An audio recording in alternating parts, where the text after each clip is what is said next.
ये हूँ महाप्रभु श्री जगन्नाथ मामू घर।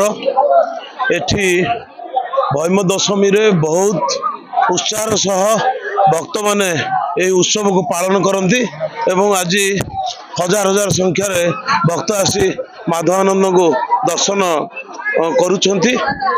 आज दिन में दर्शन कले महापुण्य हुए। यही भक्ति रे समस्त आसी आज दर्शन करुछंती एवं आज एठारे गोटे पानी पीवा पाई मध्य लोक मानकर सुविधा पाई आज गोटे पानी पीवार व्यवस्था करागला ताकू मध्य उद्घाटन करागला।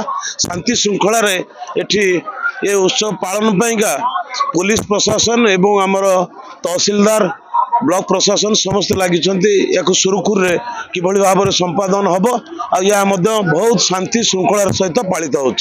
आज हूँ भीम एकादशी माधवर जन्मदिन। ये जन्मदिन रे बहु लोक समागम एथिरे तार महत्व अच्छी।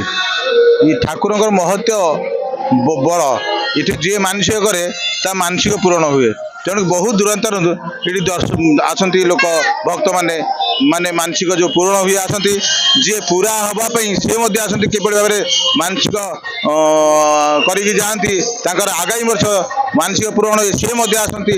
ये बहु माने माधवर कहले जगन्नाथ मामू घर। जगन्नाथ मामू घर हूँ माधव। ये माधवर बड़ महिमा जहाँकि सारा अंचल सृष्टि करुच्ची। ये नहीं जहाँ मानसिक करूँ ताहा निश्चय तुम पूर्ण हम।